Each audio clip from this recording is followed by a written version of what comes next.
여러분, 어떤 교회가 좋은 교회이겠습니까? 여러 가지가 있겠습니다만은 무엇보다도 좋은 교회는 허다한 허물 있는 교인들을 사랑으로 잘 덮어주는 교회가 좋은 교회입니다. 우아하고 교양 있는 사람들만 많이 모인 공동체는 분위기는 좋을지 모릅니다만은 그곳에서는 허다한 허물을 덮을 수 있는 사람이 나타나기는 힘들 것입니다.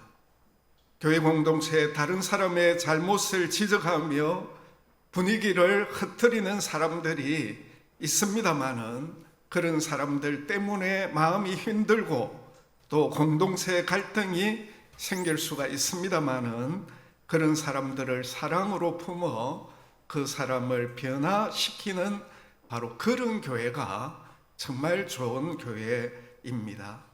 베드로전서 4장 8절에 보면 무엇보다도 뜨겁게 서로 사랑할지니 사랑은 허다한 죄를 덮느니라. 좋은 교회, 사랑이 넘치는 그런 교회, 사랑이 너무 넘쳐가지고 어떤 교인들이 오더라도 어떤 허물 많은 교인들이 오더라도 그들의 허물을 사랑으로 다 덮어줄 줄 아는 그런 교회가 좋은 교회인 줄 믿으시기를 바랍니다. 더 나아가서 좋은 교회는 성도들에게 사랑의 추억을 많이 만들어주는 교회입니다.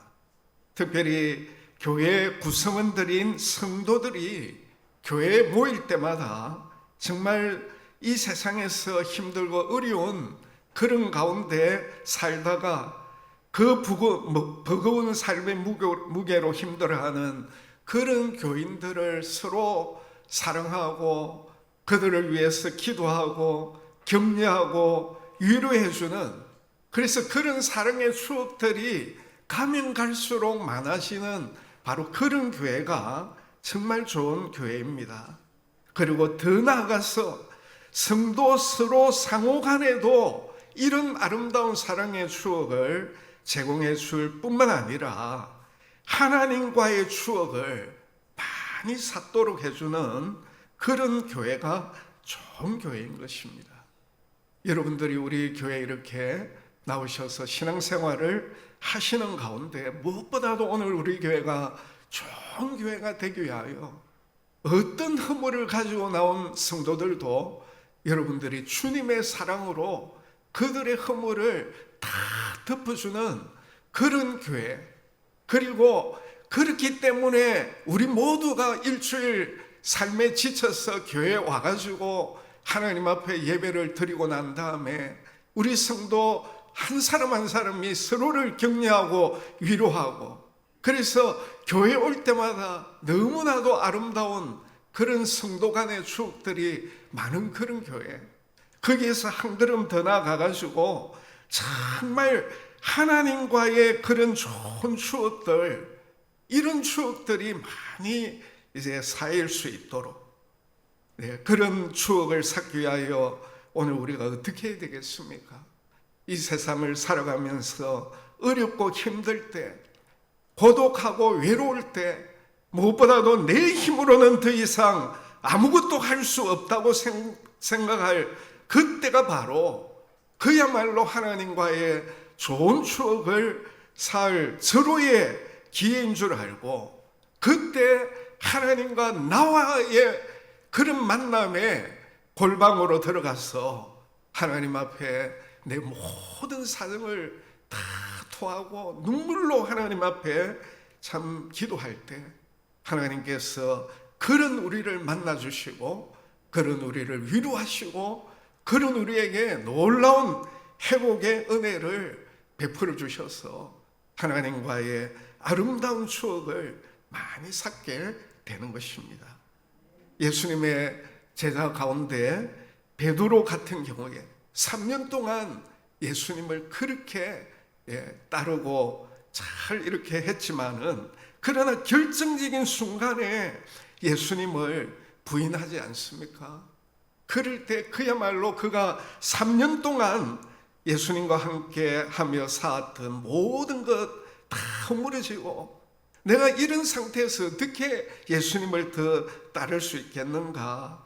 이런 생각을 가지고 과거로 돌아가려고 했습니다마는, 그러나 부활하신 예수님이 그런 베드로를 찾아가 주시고, 그런 베드로를 다시 불러주시고, 그런 베드로가 다시 회복할 수 있는 은혜를 베풀어 주시지 않았습니까? 베드로 역시 이전에 주님과 쌓았던 그 아름다운 기억들을, 추억들을 도저히 생각을 할 때 예수님을 떠날 수 없었던 것입니다. 이런 베드로의 마음을 담은 친구의 고백이라고 하는 귀한 찬양이 있습니다. 이 찬양 속에서 베드로는 지난날의 주님과의 아름다운 추억들을 떠올리는 그런 것을 우리가 생각할 수가 있습니다. 아름다웠던 지난 추억들, 사랑했었던 많은 친구들, 멀고도 험한 고난의 길을 나 이제 말없이 주님을 위하여 떠나야지. 지난 6월절 저녁 성찬 때 주님과 함께 마시던 핏잔, 그 일이 문득 생각이 나면 어느새 내 뺨에 주르르 눈물만이 흐릅니다. 새벽닭 울 때 남 괴로워서, 풍랑이 일면 남 무서워서, 하지만 이제 두렵지 않아 이 세상 끝까지 주님을 위하여 죽을 텐데, 수없이 많은 사람들 위해 당신이 바친 고귀한 희생, 영원히 당신과 함께 입고파 사랑의 십자가를 맞이하네. 우리 오늘 이 친구의 고백 가운데 우리 3절 우리 같이 한번 부르면서, 참 이 베드로가 이전에 주님과 가졌던 그 아름다운 추억들을 오늘 우리들도 지난날 신앙생활하면서 체험했던 그런 추억들을 생각하면서 우리 같이 한번 새벽닭 울 때 우리 찬양하도록 합니다. 새벽닭 울 때 난 괴로워서, 풍랑이 일며 난 무서워서, 하지만 이제 두렵지 않아 이 세상 끝까지 주님을 위하여 죽을 텐데, 수없이 많은 사람들 위해 당신이 비친 고귀한 희생, 영원히 당신과 함께 있고파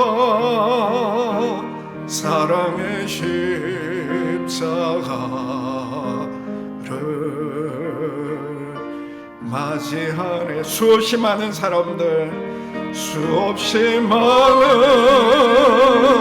사람들 위해 당신이 바친 고귀한 희생, 영원히 당신과 함께 있고파 사랑의 십자가를 맞이하네. 아멘. 여기 3절에 보면 베드로가 특별히 새벽닭이 울 때 너무나도 괴로웠다고 고백을 하고 있죠. 예수님, 절대로 나는 무슨 일이 있어도 다른 사람은 예수님 다 버릴지언정 저는 절대로 버리지 않겠습니다. 혼장담하다가 새벽닭 울기 전에 예수님 3번 부인했을 때 얼마나 괴로웠겠습니다. 또 베드로가 풍랑일 때 너무 무서웠다고 해상하고 있거든요. 왜냐하면 좀 전까지만 하더라도 예수님 오라고 하시면 저도 물 위를 걸어가겠다고, 그래서 예수님 바라보고 걸어가다가 물결치는 풍랑 보고 다시 빠져들어가는 실패한 자기 모습을 생각을 할 때 얼마나 참 자기 자신에 대하여 좌절하고 절망을 이렇게 했겠습니다. 근데 이렇게 실패한 그런 기억들이 어떻게 나중에 이 베드로에게 큰 능력이 되었겠습니까? 그것은 그런 연약한 자신을 인자한 미소로 맞아주신 예수님이 계셨기 때문입니다. 그 예수님이 그 실패한 베드로를 버리지 아니하고 끝까지 찾아가 주시고 먼저 손을 내밀어 주시고, 그 물에 빠져 들어가는 그 베드로를 건져 주시면서 이 골칫덩어리 뭐 하나 제대로 하는 것 없구나, 그렇게 하지 아니하고 오히려 연민의 마음을 담아서 거룩한 눈빛으로 베드로야, 미안해하지 마라, 부끄러워하지 마라, 괜찮다, 내가 다시 건져주면 되지 않니? 이런 어떤 참 눈빛으로 그 베드로를 건져주시기 때문에 그는 그의 일생에 정말 수치스러운 사건이 될 수밖에 없는 그 일이 주님과의 정말 잊을 수 없는 아름다운 추억이 될 수 있었던 것입니다. 또 베드로가 예수님을 배신했던 그 당시를 한번 생각해 보십시오. 베드로와 예수님 거리는 그렇게 멀지 않았습니다. 닭이 울 때 베드로가 예수님을 세 번 부인할 때 예수님은 분명히 그 베드로를 보셨을 거예요. 그럴 때 예수님의 그 눈빛이 어떤 눈빛이었겠습니까? 정말 저 같으면 그 3년 동안 그렇게 따라다니고 그렇게 믿겠다고 하는 베드로가 그렇게 예수님을 부인했으니까 얼마나 실망했겠습니까? 그런데 예수님은 다르셨습니다. 베드로야, 너무 미안해하지 마라. 내가 미리 말했지 않니? 너는 그렇게 약할 수밖에 없는 존재이다. 그래서 너는 나를 의지해야 하는 것이란다. 이렇게 예수님이 참 인자한 눈빛으로 그를 바라보았기 때문에 죄책감과 절망감으로 평생 자기를 괴롭힐 수 있는 그런 이 베드로로 하여금 다시 한번 회복되는 놀라운 추억이 될 수 있도록 했던 것입니다. 그런데 이런 베드로와 달리 가룟 유다 같은 경우에는 이런 점이 없었다는 거예요. 예수님 편에서는 끝까지 가룟 유다를 사랑하셨습니다.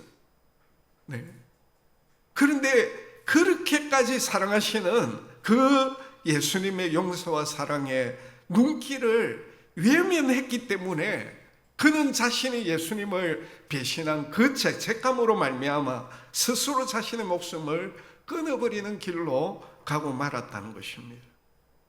여러분, 오늘 우리가 얼마나 고결한가, 내가 얼마나 순결한가, 내가 얼마나 흠도 티도 없이 살아가고 있는가, 이런 기준으로 우리는 하나님 앞에 결코 살아갈 수가 없는 자들이지 않습니까? 그래서 우리는 늘 그 세리와 죄인들과 같이 하나님 앞에 정말 겸손하게, 하나님 앞에 죄인입니다, 하나님 저를 긍휼히 여겨 달라고 하는 그런 마음을 가지고 주님 앞에 나오게 될 때, 그런 우리를 하나님 결코 외면하지 아니하시고 우리를 다시 받아주시고 우리에게 사랑의 눈길을 내밀어 주시고 주님과 아름다운 추억을 계속 쌓아갈 수 있도록 인도해 주시는 것입니다. 오늘 우리가 봉독한 이 신명기 이 말씀은 모세가 임종을 앞두고 이스라엘 백성들에게 마지막으로 했던 세 편의 설교가 담겨져 있습니다. 그런데 이 모세의 설교의 설교 핵심은 한 가지입니다. 그것은 바로 하나님을 기억하라고 하는 것입니다. 자신의 사명을 마치고 하나님 나라로 가게 된 이 모세가 남겨진 이스라엘 백성들에게 마지막까지 그들에게 강조하고자 했던 말씀은 바로 하나님을 기억하라, 하나님과 아름다웠던 추억을 기억해야 된다, 이렇게 말씀을 하고 있습니다. 오늘 모세를 통하여 우리 모두가 우리의 남은 생에 하나님과 나왔던 그런 추억들을 잘 기억하기 위하여 여호와를, 하나님을 기억하라고 하는 말씀의 의미가 무엇인가를 간단하게 살펴보겠습니다. 첫째로 하나님과의 추억을 기억하라고 하는 말은 따라서 합시다. 하나님의 명령을 지켜 행하라입니다. 네. 첫째는 하나님의 명령을 지켜 행하라고 하는 것이 하나님을 기억하라고 하는 의미인 것입니다. 우리가 하나님을 추억한다고 할 때 세상 사람들처럼 예수님의 사진을 늘 걸어놓고 그걸 늘 바라보고 예수님을 생각하는 것이 아닙니다. 아니면 예수님의 십자가를 목에 걸고 다니면서 십자가를 생각하는 그런 것도 아닙니다. 하나님을 추억하라고 하는 것은 하나님이 우리에게 주신 명령을 잘 지켜 행하라고 하는 말씀인 것입니다. 우리 다 같이 11절 말씀 같이 읽도록 합니다. 시작. 내가 오늘 내게 명하는 하나님의 명령과 법도와 규례를 지키지 아니하고 않도록 뭐라고 했습니까? 상갈지어다. 네. 강조를 하고 있죠. 하나님께서는 우리에게 명하는 그 명령, 규례, 법도 잘 지켜 행해야 된다. 그런 말씀인 것입니다. 오늘 우리가 하나님을 기억한다 할 때 이것은 단순히 감상에 머무르는 것이 아닙니다. 하나님께서 오늘 우리에게 주신 말씀대로 잘 지켜 행하는 것이 하나님을 잘 기억하는 것입니다. 그런 관점에서 오늘 우리의 예배가 어떤 예배가 되어야 되는가? 오늘 우리가 찬양을 하고 기도를 하고 그리고 말씀을 들으면서 감정적으로 정말 하나님 주시는 은혜에 대하여 감격하는 것, 이것도 이제 의미가 있습니다만은 진정한 예배는 어떤 예배입니까? 하나님의 말씀을 들으면서 지난날에 하나님 잊어버리고 말씀대로 살아가지 못한 자신에 대하여 철저하게 회개하고 이제 내일부터 시작되는 일주일의 삶 가운데 하나님 앞에 말씀대로 부끄럽지 않는 그런 삶을 살아가겠다고 하나님 앞에 정말 결단하는 바로 그런 예배가 정말 하나님이 원하시는 그러한 예배인 것입니다. 그리고 이런 예배를 이제 드릴 때에 오늘 우리가 진정으로 하나님을 기억하는 그런 삶을 살게 되는 것입니다. 두 번째로 하나님을 추억하라, 기억하라고 하는 말은 따라서 합시다. 겸손하라입니다. 겸손하는 것이 하나님을 기억하는 것입니다. 우리 12절, 13절 다 같이 읽습니다. 시작. 네가 먹어서 배부르고 아름다운 집을 짓고 거주하게 되며 또 내 소와 양이 번성하며 내 은금이 정식되며 내 소유가 다 풍부하게 될 때에 그때 이어지는 말씀 14절에 뭐라고 합니까? 너의 마음이 교만하여 내 하나님 여호와를 잊어버릴까 염려하노라 라고 말씀하고 있습니다. 하나님이 과거에 베풀어 주셨던 은혜를 잊어버리는 이유가 뭐냐? 그것은 바로 마음이 교만해지기 때문이라는 것입니다. 오늘 하나님을 잊어버린다는 그 자체가 바로 교만해지는 것을 의미한다는 거죠. 그래서 오늘 우리는 하나님을 늘 기억하고 하나님이 지난날에 나에게 베풀어 주셨던 그런 은혜를 잊지 아니함으로 말미암아 정말 하나님의 앞에서 우리 자신들이 참 낮아지고 그리고 겸손해지는 이런 삶이 바로 하나님을 기억하는 삶인 것입니다. 그래서 하나님을 기억하는 사람은 절대로 교만한 것이 불가능한 것입니다. 오늘 우리가 진짜 하나님을 기억한다고 하면 우리가 어떻게 교만할 수가 있습니까? 모든 것이 다 하나님의 은혜인데 내가 구원받고 지금까지 살아온 모든 것이 다 하나님의 은혜인데 이 은혜를 우리가 기억한다고 하면 어떻게 우리가 하나님 앞에서 교만할 수가 있겠습니까? 우리는 늘 하나님을 기억함으로 겸손한 그런 저와 여러분 다 되시기를 주님의 이름으로 축복합니다. 세 번째로 하나님을 기억하라고 하는 말은 과거에 부어주셨던 은혜를 잊지 말라는 것입니다. 신명기 8장에서 임종을 앞둔 모세가 이스라엘 백성들에게 강조한 것이 바로 하나님이 과거에 베풀어 주셨던 은혜를 절대로 잊지 말라는 거예요. 우리 14절 말씀 다 같이 읽도록 합니다. 시작. 여호와는 너를 애굽 땅 종되었던 집에서 이끌어내시고 너를 인도하여 그 광대하고 위험한 광야고 불뱀과 정갈이 있고 물이 없는 간주한 땅을 지나게 하셨으며 또 너를 위하여 단단한 반석에서 물을 내셨으며 내 조상들도 알지 못하던 만나를 광야에서 내게 먹이셨나니. 모세는 지금 지난 40년 동안 하나님께서 이스라엘 백성들에게 베풀어 주셨던 그런 은혜들을 구체적으로 다시 한번 이렇게 강조를 하고 있습니다. 과거에 하나님이 베풀으신 은혜를 기억하는 것이 바로 앞으로 밝은 미래의 문을 여는 그런 길이 되기 때문인 것입니다. 그래서 가나안 정복 전쟁을 눈앞에 둔 이스라엘 백성들에게 모세는 이렇게 과거에 베풀어 주신 하나님의 은혜를 상기했던 것입니다. 이것은 우리의 신앙의 선배들도 잘 알고 지켰던 일입니다. 지금도 우리가 부르는 찬양 가운데 우리 믿음의 선배들이 정말 감격하면서 부르는 찬양이 있지 않습니까? 찬송가 301장입니다. 우리 다 같이 한번 찬양하겠습니다. 지금까지 지내온 것 주의 크신 은혜로 한이 없는 주의 사랑 어찌로 말하랴. 자라게나 주의 손이 항상 살펴주시고 모든 일을 주 안에서 형통하게 하시네. 아멘.